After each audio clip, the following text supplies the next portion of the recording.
Olá pessoal, nessa aula nós continuamos trabalhando com a nossa aplicação de catálogo telefônico e nós vamos aprender uma rotina que vai ajudar muito, vai ficar muito mais fácil de trabalhar com o nosso catálogo de telefone, que é uma rotina de ordenação, é uma rotina que vai classificar, que vai ordenar a minha relação aqui de pessoas, né?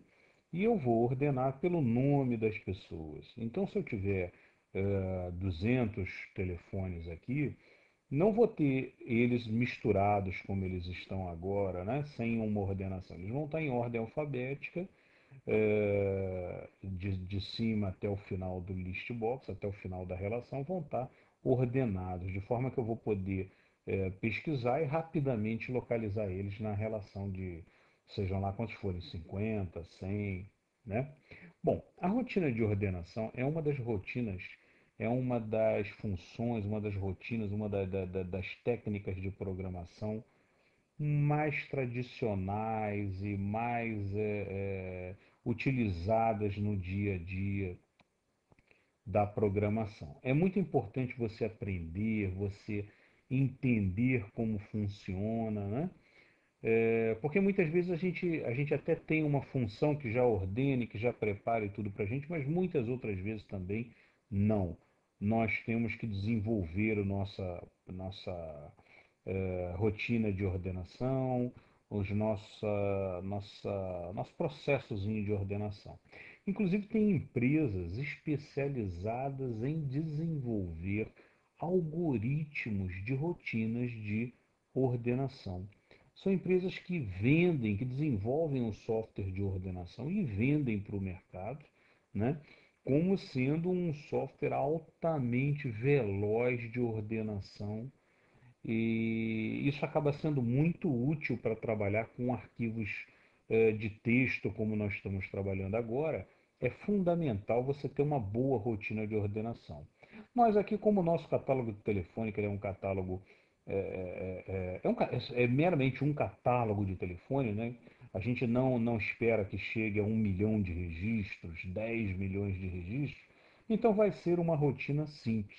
Vai ser uma rotina que acredito que até 1.000 registros, 2.000 registros aqui, ainda mesmo assim ainda tem uma velocidade boa aí, capaz de não atrapalhar aí o trabalho, nem deixar o usuário esperando tempo demais, tá?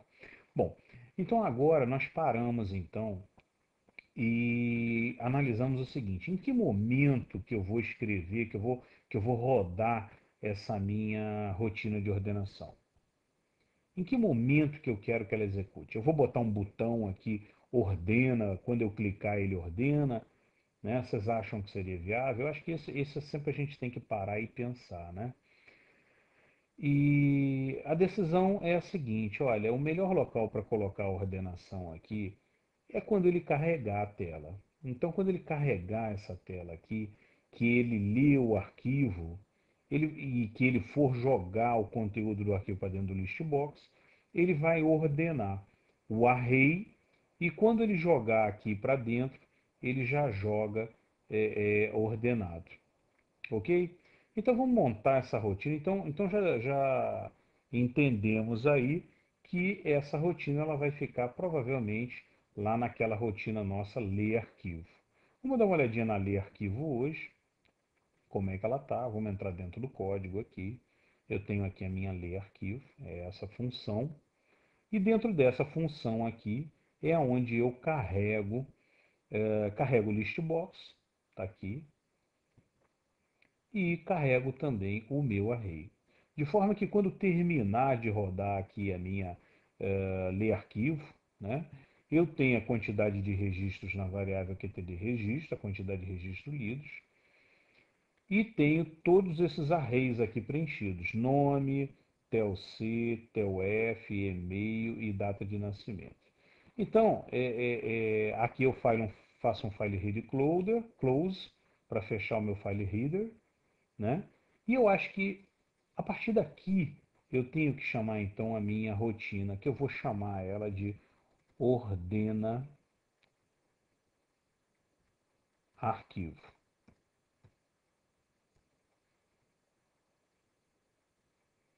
Ou ordena array, qualquer coisa desse tipo. Pode ser ordena array. Pronto.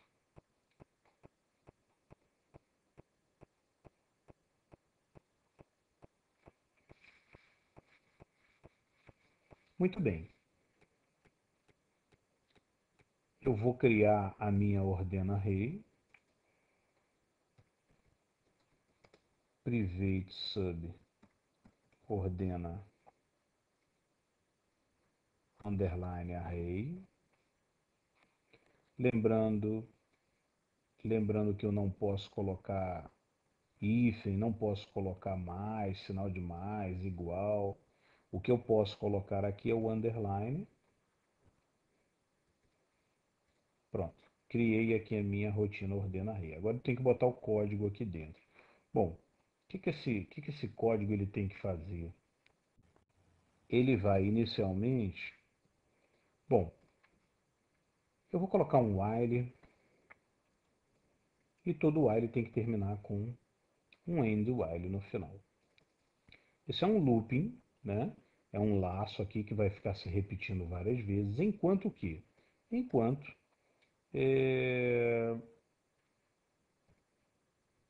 enquanto há diferença. Enquanto há diferença, vamos colocar, deixa eu ver, é, enquanto não ordenado. Pronto, enquanto não ordenado. Não ordenado é uma variável que eu criei, que é booleana. Booleana é aquele tipo de variável, conforme nós já falamos, eu vou criar ela aqui, dim não ordenado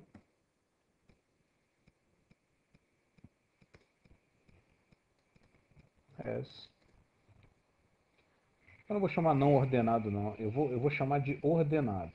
E eu aqui embaixo eu vou colocar o not, que inverte, praticamente ele trabalha invertendo aqui o valor de ordenado. Então, ordenado vai ser uma variável booleana. Enquanto não ordenado, que ele vai ficar nesse looping aqui. Até que no final eu cheguei à conclusão de que está ordenado. Né? Bom, quando é que eu vou chegar à conclusão de que ele está ordenado, hein? Quando eu fizer um for, ou uma variável contadora qualquer t, igual a um to até o final do array, que é td registro, ou seja, quando ele for até o final do array, nesse laço interno aqui do for, quando ele for até o final do array, e ele perceber que não tem nada fora da ordem, ok? Vamos entender isso melhor no nosso quadro branco. Bom, vamos agora então aqui no quadro aqui, analisar essa função. Eu preenchi a função para nós ganharmos tempo aqui e eu vou explicar cada pedaço aqui, né? Então eu tenho o while que a gente iniciou, né? O while not ordenado, ou seja, enquanto não estiver ordenado, ele vai ficar dentro desse laço aqui do while aqui. Aí ele inicializa a variável ordenado com true.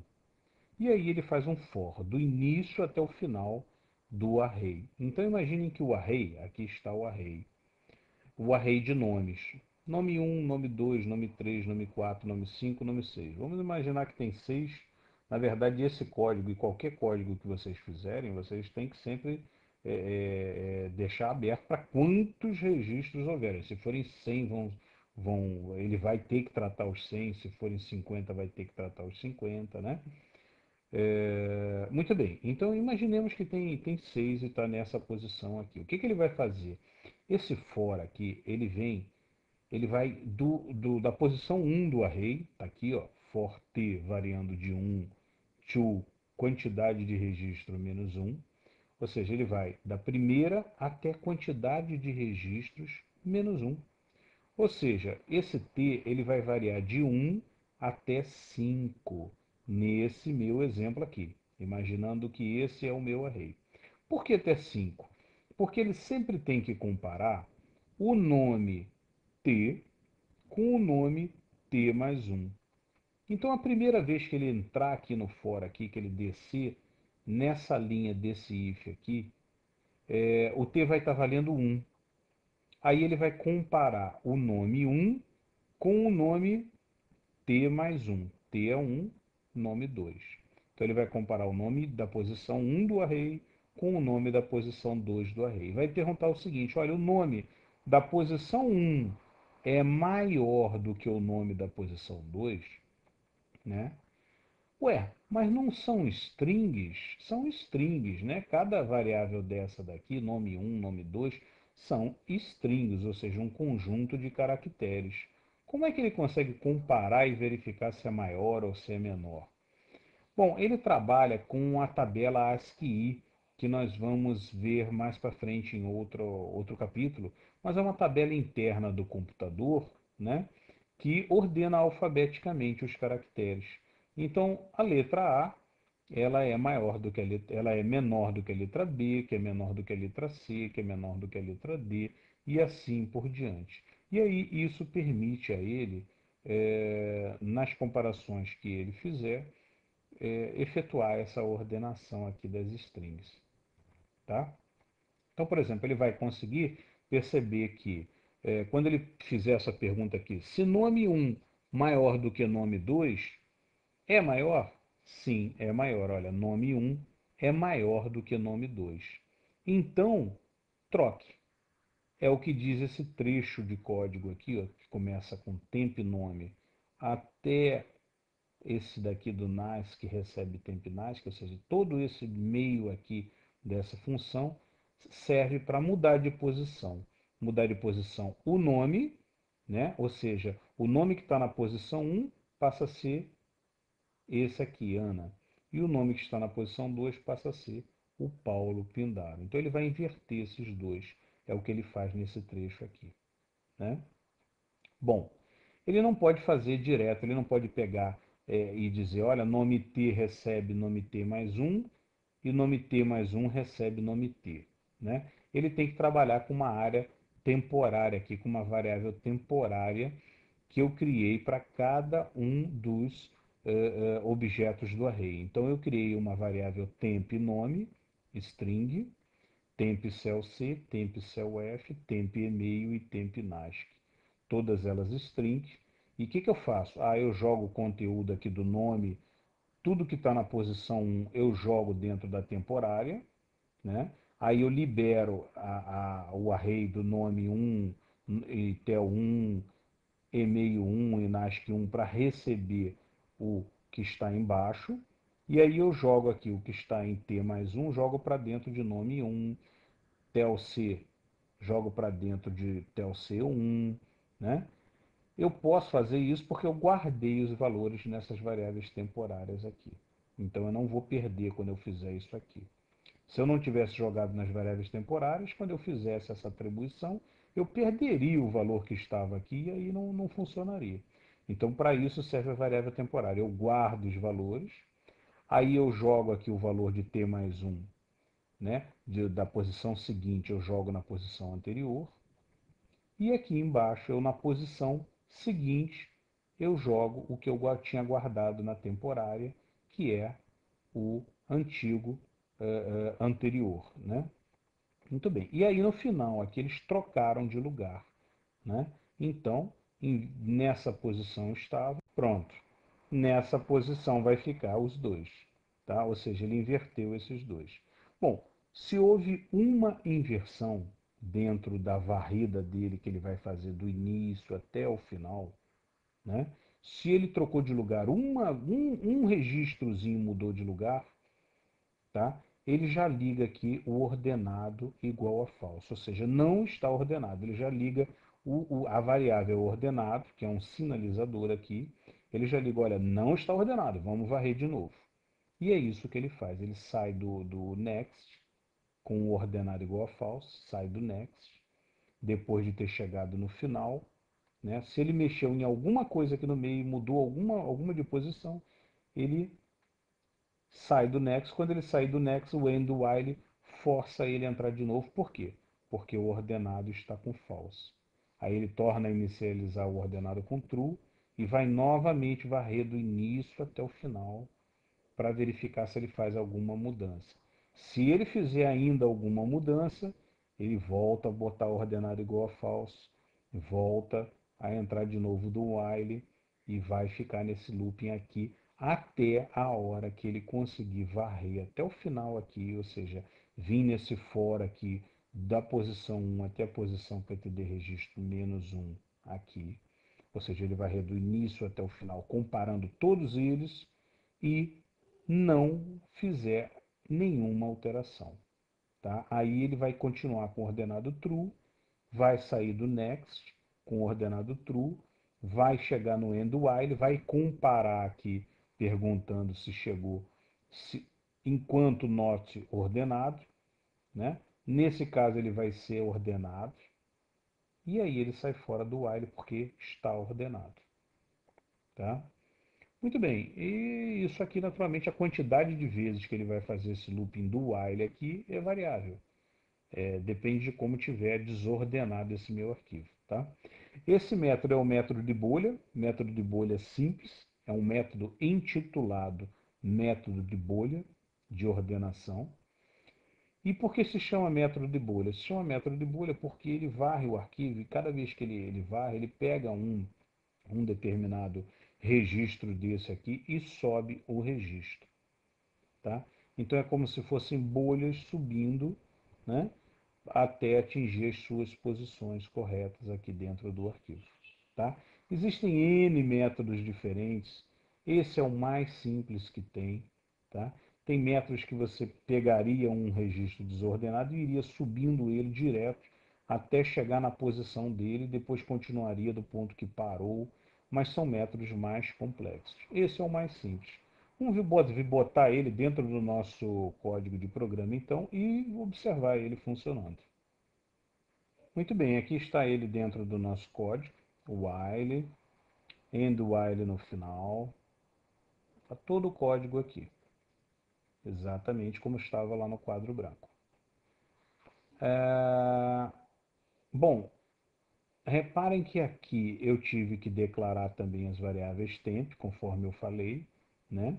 A gente tem que declarar essas variáveis temporárias aqui para justamente permitir que elas guardem o valor das variáveis da posição atual para poder não perder a posição atual ao receber a posição seguinte em cima delas, né? Muito bem. Bom, o que ficou faltando? Quando ele sair desse while aqui embaixo, ó, quando ele sair do while aqui, ele vai ter o array ordenado. Com certeza, nesse ponto aqui, o meu array está ordenado. Mas está faltando o quê? Gravar no arquivo. E é isso que eu faço, chamando a função grava arquivo. Tá? Essa é uma grande vantagem de se criar as funções, né? Que você pode, em vários trechos do teu programa, chamar a mesma função. Você já tem o código pronto, centralizado. Se tiver que mexer na rotina de gravação de arquivo, vai mexer em um local só.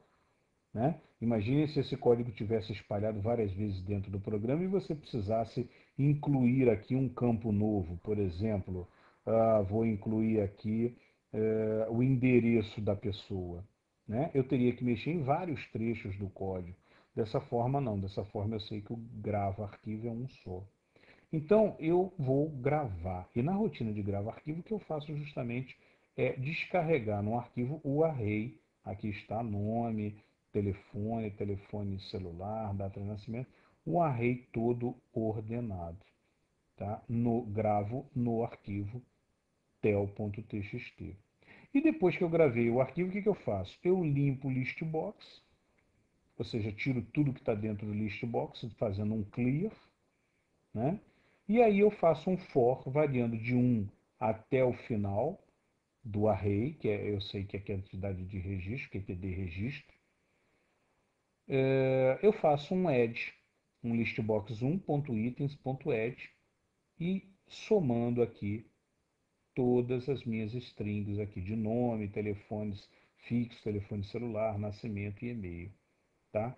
e aí ele vai fazer esse for aqui até chegar ao final aqui de todo o array, e aí vai ter gravado também o list box. Bom, ao chegar aqui ao final agora, eu gravei no disco ordenadamente e também estou com o list box ordenado em tela. Vamos ver isso funcionando? Eu vou executar, ele vai abrir a splash, vai demorar um pouquinho mais para fazer a ordenação e pronto, já fez a ordenação, já está aqui a minha tela rodando, eu já tenho os nomes aqui em ordem, tá? Reparem aqui que os nomes já estão ordenados, tá? Já está funcionando, inclusive, como o array foi carregado junto com o list box, se você clicar aqui, ele também aparece aqui em cima, na mesma ordem. Então, eu seleciono aqui o Paulo Pindaro, aparece o Paulo Pindaro em cima. Então, é muito bom ter o meu arquivo ordenado, porque se eu tiver aqui 50, 100 pessoas, eu vou direto lá na letra que eu quero e pronto, já está lá, todos os Paulos vão estar juntos, todas as Rosimeres vão estar juntas e assim por diante. Então, fica muito mais fácil a minha pesquisa por nome, tá? Ok, pessoal. Com isso a gente finaliza aqui o catálogo telefônico e vamos então para a próxima aula.